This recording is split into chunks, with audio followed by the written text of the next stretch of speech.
What is up, y'all? Welcome back to another episode of the Two Game Podcast. Den of Thieves is a product of its influences, and it is, for lack of a better phrase, an absolute ripoff of one of the best movies of all time, and that is Heat. So, Josh and I reviewed Heat, I don't know, a couple years ago. I think it's audio only, so you can find that on like Spotify or whatever if you want to check that out. But as I'm watching this movie, it is just about beat for beat a one-to-one copy of Heat. And I was kind of thrown back from it. So when I'm watching this movie, that's legitimately all I can think about. All I can think about is Michael Mann and the highway shootout, and then the bank robbery, the armored truck robbery at the very beginning, and then this cat and mouse game between the cops and the robbers.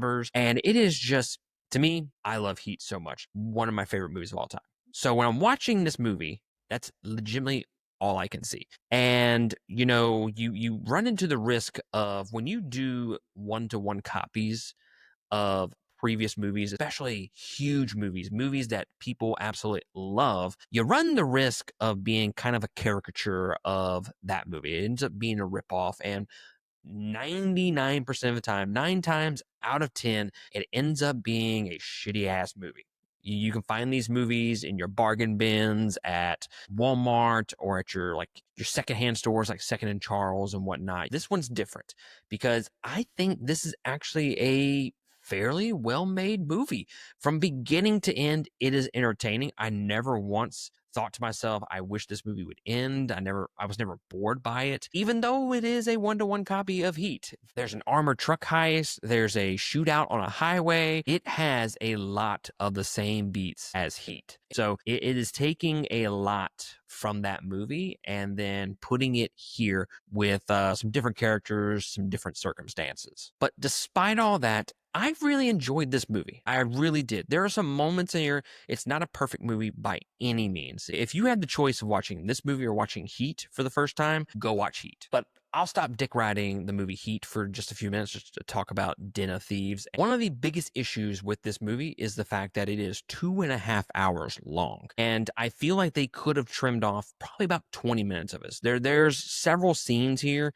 that after watching it, I'm like, well, I mean, they didn't really expand on that much. That really didn't develop the characters much at all. I don't really need the scene between him and his daughter's boyfriend, or even some of the other scenes in this movie that legitimately don't really matter to the whole plot of the movie, and it doesn't really develop any of the characters. And the cat and mouse game in this movie doesn't really matter a whole lot. Like, I think those scenes are probably the weakest out of the bunch. And if I had to choose, I would just cut them. Like, just cut them off and make this movie about 20 minutes shorter, make it a fast-paced thriller. I think this would probably be a 4-star or better movie if they would have just shaved off 20 minutes. That is the biggest issue with the movie. Aside of that, my other big complaint with the movie is the fact that the writing can be pretty bad at times. Like, it definitely has some of that B-movie style writing, and a lot of times you can roll your eyes. It's more so in the very beginning of the movie. Like when the cops are talking on the scene of the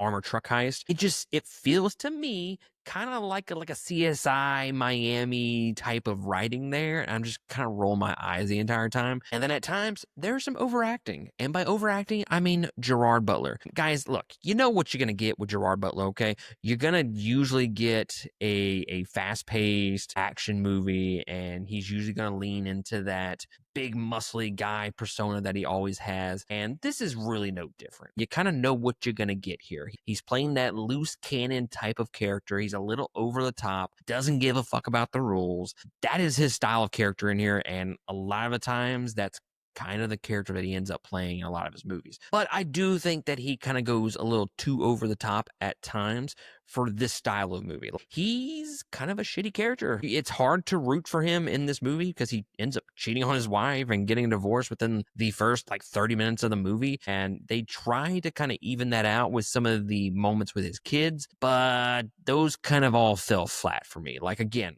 I don't know if I need all of those scenes in this movie. I kind of just want to get to the main course, okay? All these moments with some of those side characters that really don't matter, I could probably done without it. But the one thing that this movie really nails, and While at times it can be predictable, guys, there is some tension here throughout the entire movie. And I think the score really helps out with that. Now, granted, it does feel a little bit copycatish from Heat, but nonetheless, it's still a decent score. And I think it does help build that tension throughout the movie.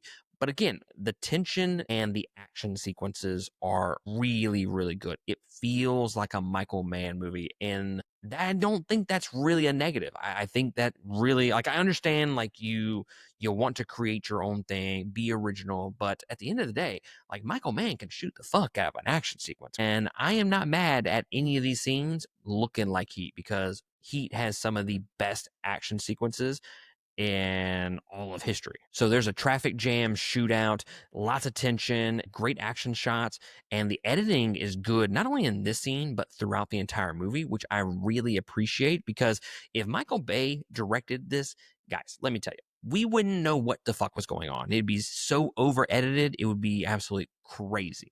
But this movie is edited fairly well throughout the entire movie. And to start the movie off with that armored truck heist, they did a great job of kind of hooking you at the very beginning with that scene.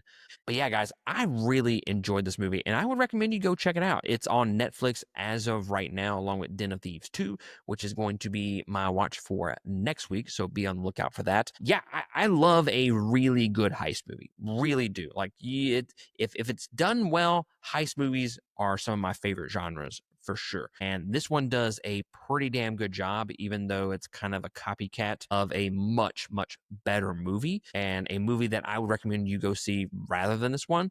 But that doesn't take away from the fact that this is a well-made action thriller with a lot of tension and some great action sequences. Guys, let me know down in the comments below of what you thought about Den of Thieves. Would you recommend it to the fine folks out there? Let us know down below, and I will catch y'all next time on another episode. Laters.